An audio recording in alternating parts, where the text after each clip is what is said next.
Welcome in trigonometry part 9. In this part we solve two more problems on height and distance. Let us see first problem already written for you.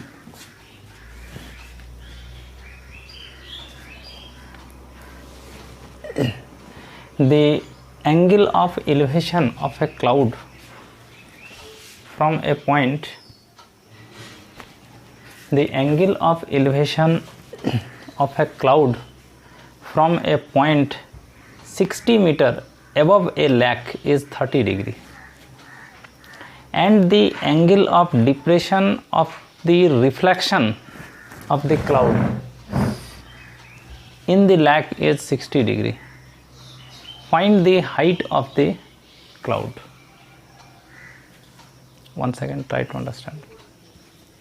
The angle of elevation of a cloud from a point 60 meter above a lake is 30 degree,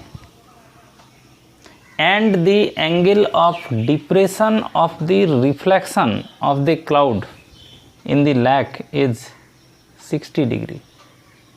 Find the height of the cloud. One second, try to understand and draw the figure. This is, suppose there is a lake surface. Lake समझते हैं ना, पानी है नीचे ऐसा,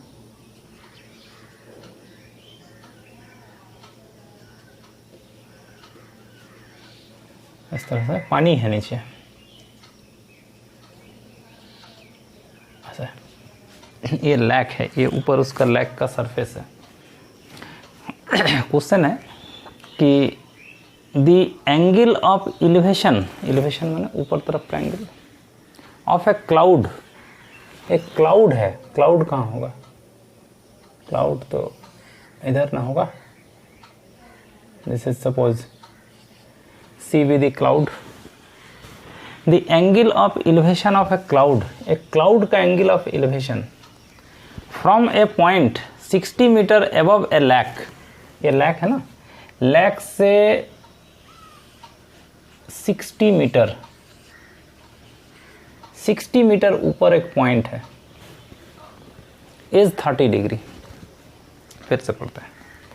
the angle of elevation of a cloud, cloud का angle of elevation from a point 60 metre above a lake, lake के ऊपर एक पॉइंट है 60 मीटर ऊपर, वहां से इसका एंगल ऑफ एलिवेशन, यहाँ से क्लाउड का एंगल ऑफ एलिवेशन, क्लाउड का एंगल ऑफ एलिवेशन मतलब इसको स्ट्रेट कर दीजिए, ये हुआ angle of elevation from this point is 30 degree. ये एंगल आपका दिया हुआ 30 डिग्री. लैक सरफेस से 60 मीटर ऊपर एक पॉइंट है, मान लीजिए ये पॉइंट है, यहाँ से एक क्लाउड है ऊपर, क्लाउड का angle of elevation 30 degree. And the angle of depression of the reflection of the cloud. अब इस क्लाउड का रिफ्लेक्शन का angle of depression in the lake is 60 degree. इसका रिफ्लेक्शन कहाँ होगा? ये लैक सरफेस है, ऊपर क्लाउड है, तो ये जितना ऊपर है उतना ही नीचे इधर उसका ये होगा, आपका रिफ्लेक्शन होगा. जितने ऊंचे लैक के सरफेस से जितना ऊपर क्लाउड है उतना ही नीचे उसका रिफ्लेक्शन बनेगा, छाया, इमेज. तो क्वेश्चन बोल रहा है the angle of depression of the reflection, ये जो रिफ्लेक्शन है ना, इसका angle of depression of the cloud in the lake is 60 degree. इस पॉइंट से ऐसे ये एंगल ऑफ डिप्रेशन ये दिया हुआ है आपका 60 डिग्री. फिर से देखिए, ये एक लैक सरफेस है, लैक सरफेस से 60 मीटर हाइट पर एक पॉइंट है, वहाँ से क्लाउड का एंगल ऑफ एलिवेशन 30 डिग्री है, और उस क्लाउड का जो रिफ्लेक्शन बनेगा नीचे लैक में, लैक के अंदर, उसका एंगल ऑफ डिप्रेशन 60 डिग्री है, ये दिया हुआ है क्वेश्चन में। Find the height of the cloud, तो आपको इस क्लाउड का हाइट निकालना। क्लाउड का हाइट माने ये उसका लैक सरफेस से ऊपर ये कितना हाइट पर क्लाउड है, ये आपको निकालना है। आई think you have understand the question. तो ये ए है, इसको बी ले लीजिए। ये है आपका हाइट ऑफ द क्लाउड, ये हाइट आपको निकालना। अच्छा, ये हाइट जितना होगा इधर ये भी उतना ही होगा, क्लाउड का डेप्थ भी उतना ही होगा। तो सी इज द क्लाउड और ये सी डैश मान लीजिए उसका ये है आपका रिफ्लेक्शन है। C is the height and C dash is the reflection of the cloud. कहाँ गया भाई, इधर है, इसको थोड़ा ठीक कर लीजिए। ये सी डैश ये सी का रिफ्लेक्शन है सी डैश। सी मान लेते हैं क्लाउड है ऊपर, उसका रिफ्लेक्शन है सी डैश नीचे। तो ये हाइट ऊपर जितना होगा उतना ही नीचे होगा। तो मान लीजिए ये h मीटर हाइट है, तो नीचे भी ये h मीटर होगा। तो ये h का वैल्यू आपको निकालना है। क्वेश्चन समझे, h का वैल्यू को निकालना है। देखिए ये अगर 60 है तो ये भी आपका 60 ही होगा, ये 60 होगा। अच्छा, ये अगर 60 है, ये पूरा h है, तो ये पार्ट कितना होगा, ये वाला पार्ट, ये आपका होगा h माइनस 60। मीटर में है तो मीटर होगा, ये सब अगर मीटर में है तो भी मीटर में होगा। ये h था, ये 60 हो गया, तो ये पार्ट हो जाएगा h माइनस 60। ठीक है, ये वाला ट्रायंगल देखिए, ये ट्रायंगल, इस ट्रायंगल में ये है h माइनस 60। आप इसको निकाल सकते हैं, ये इधर कुछ दूसरा नाम ले लीजिए, ये ए थोड़ा ठीक नहीं हो रहा ना, इसको आप b ले लीजिए। आप ये डिस्टेंस निकाल सकते हैं, ये ए बी हो गया, सी हो गया, इसको डी ले लीजिए। ये ए डी निकल सकता है। इस ट्रायंगल में ये हाइट मालूम है, बेस निकाल लेंगे, h के टर्म में आएगा वो भी। ये h में है ना, h माइनस 60, तो ये भी h के टर्म में आएगा। ये अगर ए डी हम लोग निकाल लें, ए डी निकालने के बाद ये तो मालूम है, ये कितना है पूरा यहाँ से यहाँ तक, ये है 60 और इधर है h, तो ये हो जाएगा h प्लस 60। और ये अगर h के टर्म में आ जाता है तो फिर हम लोग इसका 10 ले लेंगे। इसके लिए ये परपेंडिकुलर है, ये बेस है, तो 10 60 परपेंडिकुलर बाई बेस, वहाँ से h का वैल्यू निकाल लेंगे।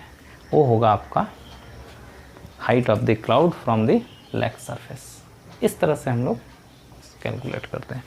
देखिए ये 60 इसको निकाल लिए h के टर्म में, ये निकाल लेंगे h के टर्म में आएगा। फिर ये ट्रायंगल यूज़ कर लेंगे, इसमें 10 60 यूज़ कर लेंगे परपेंडिकुलर बाई बेस, वहाँ से h का वैल्यू आ जाएगा। तो पहले लिख लीजिए जो है क्या है, let C be the cloud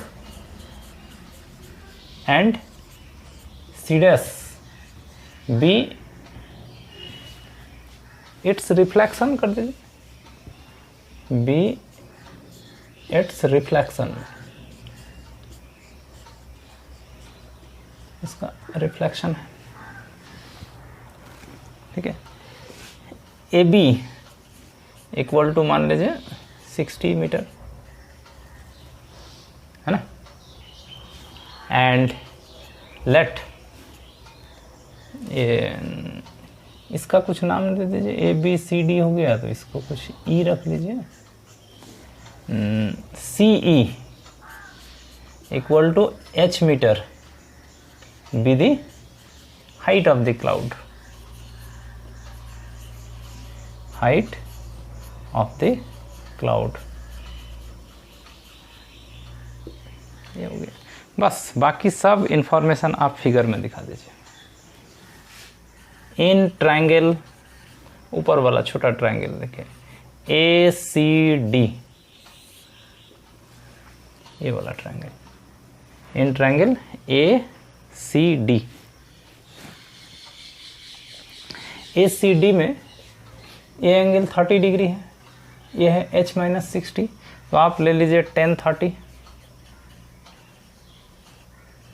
equal to perpendicular by base, perpendicular है h माइनस 60 और बेस है आपका AD,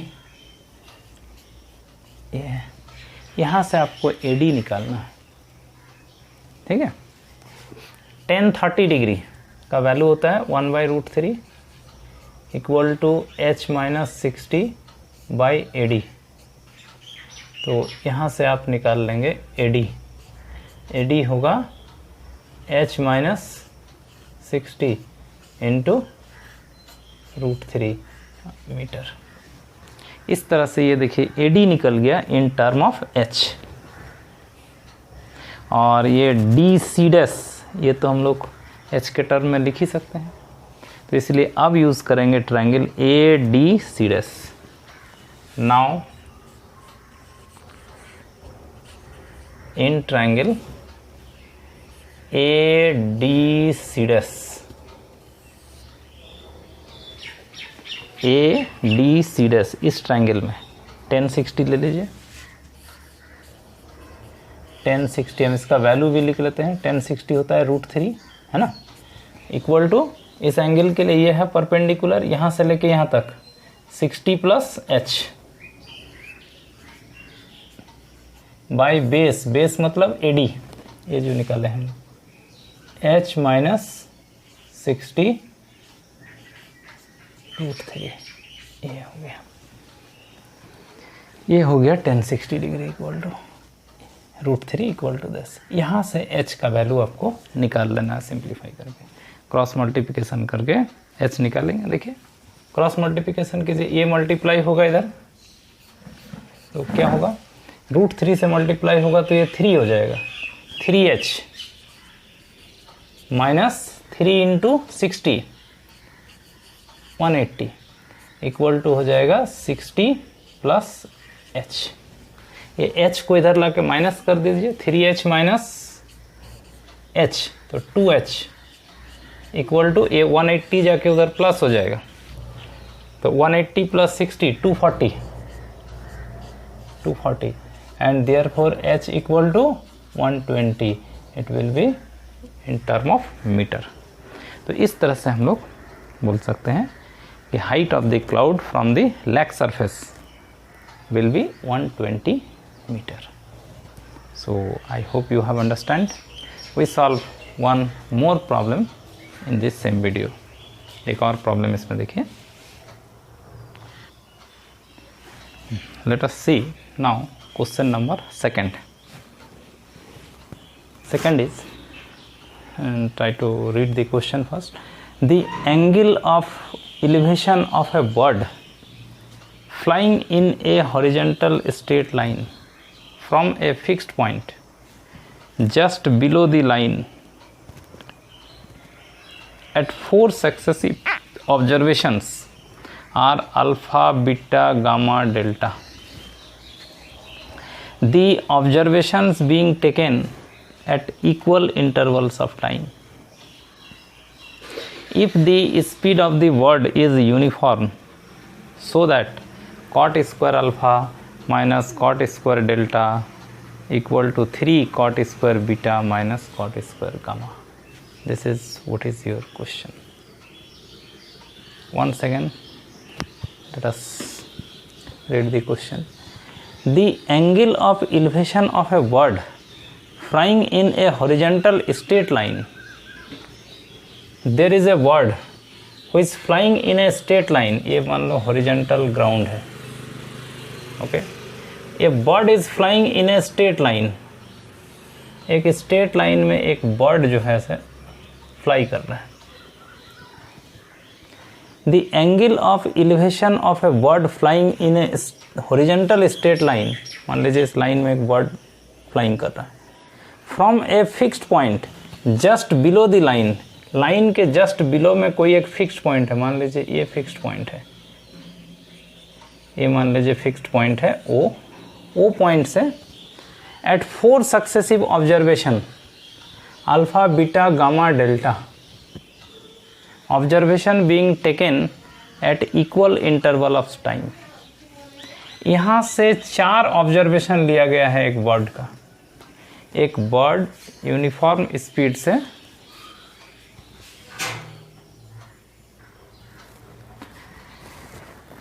see this is ground, A bird is flying in a straight line, एक स्ट्रेट लाइन में फ्लाई कर रही है। ये एक पॉइंट ऑफ ऑब्जर्वेशन है, माने यहाँ से बर्ड को ऑब्जर्व किया जा रहा है। ओके, तो 4 ऑब्जर्वेशन में जैसे एक बार ऑब्जर्व किया गया तो यहाँ मिला बर्ड, फिर से एक बार ऑब्जर्व किया गया तो मान लीजिए यहाँ मिला, फिर से एक बार ऑब्जर्व किया गया तो यहाँ मिला, फिर एक बार ऑब्जर्व किया गया तो मान लीजिए बर्ड यहाँ मिला। इस तरह से 4 ऑब्जर्वेशन में बर्ड को मान लेते हैं ए, फिर सेकेंड बार जब ऑब्जर्व किया गया तो बी पर मिला, फिर सी पर मिला, फिर डी पर मिला। इस तरह से 4 ऑब्जर्वेशन बर्ड का किया गया और बोल रहा है कि ये जो 4 सक्सेसिव ऑब्जर्वेशन है, इसका ये पहला जो है इसका एंगल ऑफ एलिवेशन अल्फा है। ये जो दूसरा ऑब्जर्वेशन है इसका angle of elevation beta, third observation का गामा और फोर्थ ऑब्जर्वेशन का डेल्टा। इस तरह से 4 ऑब्जर्वेशन लिया गया है। जरा एक बार फिर से पढ़िए क्वेश्चन को। The angle of elevation of A bird flying in A horizontal straight line from a fixed point, this is the fixed point, just below the line. वो बर्ड जो फ्लाई कर रहा है उसका जस्ट बिलो, बर्ड फ्लाई कर रहा है एक लाइन में ना, उसके just below at 4 successive observation. 4 successive observation माने 4 लगातार ऑब्जर्वेशंस में क्या है, alpha beta gamma and delta. ये एंगल ऑफ एलिवेशन 4 जो ऑब्जर्वेशन किया जाता है ना, 4 ऑब्जर्वेशन में बर्ड का angle of elevation alpha beta gamma और डेल्टा है। The observation being taken at equal interval of time, observation जो है ना वो इक्वल टाइम के बाद लिया जाता है, जैसे हर 1 मिनट के बाद, फिर 1 मिनट के बाद, फिर 1 मिनट के बाद, चाहे 2 मिनट के बाद, 2 मिनट के बाद, 2 मिनट के बाद, ऐसा माने एक फिक्स्ड इंटरवल के बाद ऑब्जर्वेशन लिया जाता है। Speed of the bird is uniform, ऐसा माना जा रहा है कि बर्ड जो फ्लाई कर रही है उसका स्पीड यूनिफॉर्म है, माने कांस्टेंट स्पीड से जा रही है। तो आपको ये चीज़ प्रूफ करना है, cos square alpha minus cos square delta equal to 3 cos square beta minus cos square gamma. मतलब cos square alpha, cos square beta, cos square gamma और कॉस स्क्वायर डेल्टा के बीच में एक रिलेशन आपको निकालना है। क्वेश्चन समझे? देखिए, let A B C D are the position of the words, position of the bird, एक ही वर्ड है, such that their elevation angle alpha beta gamma and delta respectively at point A B C D, elevation of the word alpha beta gamma and delta. Since observation is taken after equal interval of time, बराबर समय के बाद observation लिया गया है और bird का speed uniform है, कांस्टेंट स्पीड से जा रहा है, तो ये सब डिस्टेंस बराबर होगा। जैसे 2 मिनट के बाद लिया गया, फिर 2 मिनट के बाद लिया गया, तो बराबर डिस्टेंस कवर करेगा क्योंकि बर्ड का स्पीड जो है कांस्टेंट है। तो मान लेते हैं ये सब x डिस्टेंस, ये भी x डिस्टेंस, ये भी x डिस्टेंस, इस तरह से इक्वल डिस्टेंस कवर किया है bird. A B distance, B C distance, C D distance सब इक्वल होगा because speed of the bird is uniform and observation taken after equal intervals of time. अब यहाँ से अगर परपेंडिकुलर आप ऐसे खींच देते हैं, A M B N C R ds ऐसे। तो ये डिस्टेंसेस सब अगर इक्वल है तो ये डिस्टेंसेस भी उतना ही होगा ना, परपेंडिकुलर ड्रॉ किया गया है तो ये सब भी x x x होगा। ये डिस्टेंस x है, ये भी x है, ये भी x है, ये मालूम नहीं OM, इसको आप A ले लीजिए, ठीक है। और इस फिगर से अब cot alpha, cot beta, cot gamma, cot delta चारों का वैल्यू निकालेंगे। उसके बाद लेफ्ट हैंड साइड का वैल्यू निकालेंगे और राइट हैंड साइड का वैल्यू निकालेंगे। दोनों अगर इक्वल आ गया तो हमारा प्रूफ हो जाएगा। तो इसको लिखेंगे let O B the point of observation. ये आपका पॉइंट ऑफ ऑब्जर्वेशन है, यहाँ से ऑब्जर्व किया जाता है। And A B C D are the position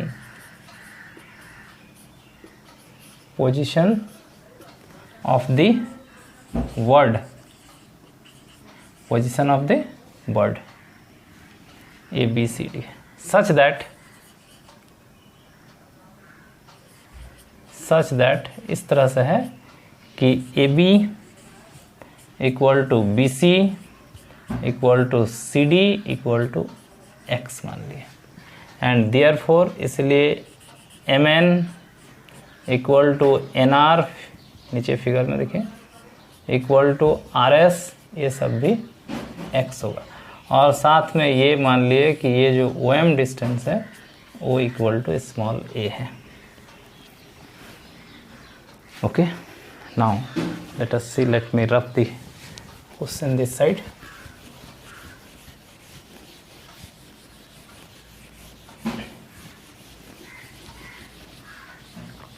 अब इसमें cot alpha, cot beta, cot gamma और कॉट डेल्टा, इन चारों का वैल्यू निकालेंगे। वैल्यू निकाल के जो हमको प्रूफ करना है इसको हम लोग प्रूफ करेंगे इस चीज़ को।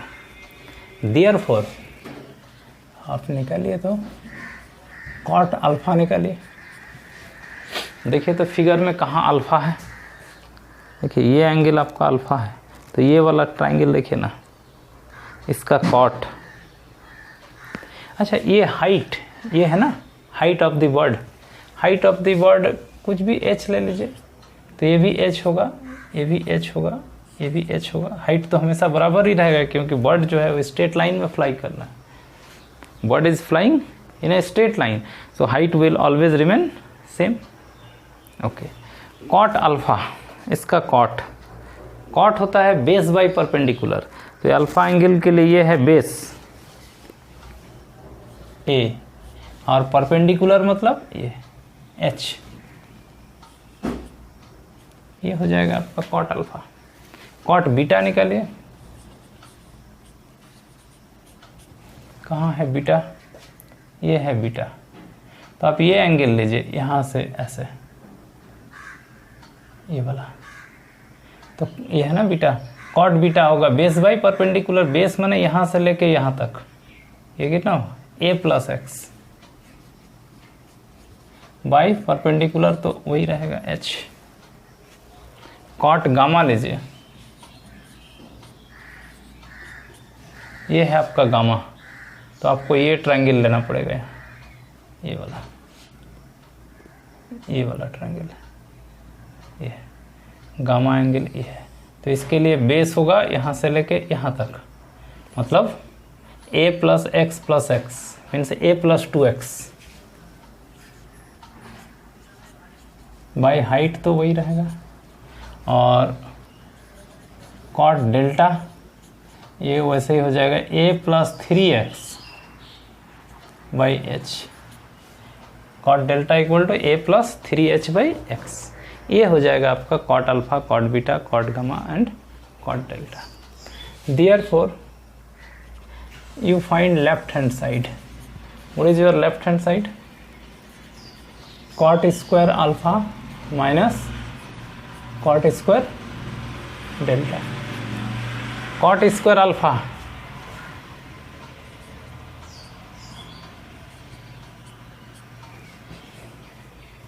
Cot square delta a plus 3x by h इसका square, this square by H square, ये हो जाएगा। ये होगा आपका cot square alpha minus cot square delta. इसको सिंप्लीफाई कीजिए तो देखिए a square by H square, इसको तोड़ दीजिए a plus B whole square में, तो ए स्क्वायर नीचे तो ये रहेगा प्लस बी स्क्वायर, लेकिन आगे माइनस है तो माइनस हो जाएगा, सब में एच स्क्वायर डिवाइड होगा, a square plus b square plus 2ab, आगे माइनस है तो माइनस हो जाएगा, 2ab means 6ax by H square. देखिए इसको तोड़िएगा, ये होगा a square plus 9x square plus 6ax, ठीक है, आगे माइनस है तो सब माइनस होगा और सब में एच स्क्वायर डिवाइड रहेगा, ये कट जाएगा प्लस माइनस।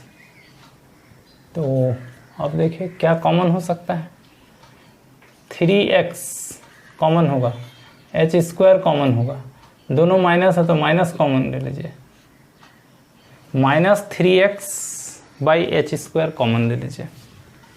तो if you take here minus common then this become plus 9x square, if you take 3x common then 3x by H square already taken common, तो 1 हो जाएगा फिर।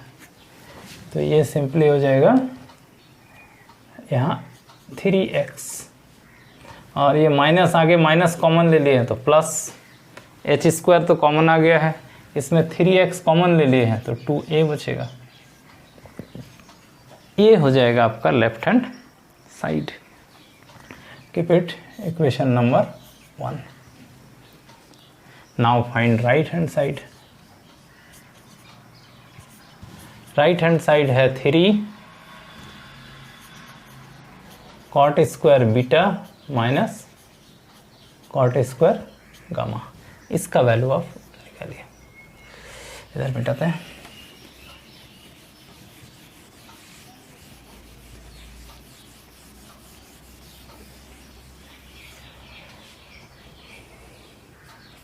Three cot square beta, cot beta का value कितना था, ये देखिए ये बीटा था ना, कॉट बीटा ये था a plus x by H, A plus x by H, ये था कॉट बीटा, तो ये होगा यहाँ भी स्क्वायर यहाँ भी स्क्वायर। कॉट गामा, गामा क्या था, ये है ना गामा, तो cot gamma a plus 2x, a plus 2x by H था, उसका स्क्वायर। इसको हम लोग सिंप्लीफाई करेंगे, सिंप्लीफाई करके यही आना चाहिए, left hand side equal to right hand side. देखिए आता है कि नहीं। देखिए 3 तो बाहर है, एच स्क्वायर को बाहर कर लीजिए कॉमन, इसको तोड़ दीजिए, a square plus b square plus 2ab minus, इसको तोड़ दीजिए, a square plus b square plus 2ab, 2 है तो 4ax हो जाएगा ना, आगे माइनस है तो सब माइनस हो जाएगा। इस तरह से हम लोग तोड़ सकते हैं। तोड़ दीजिए a plus B whole square में, आगे माइनस है तो सबका साइन चेंज कर दीजिए, ये कट जाएगा, ठीक है। जो बचता है उसको लिखा जाए 3 बाई एच स्क्वायर,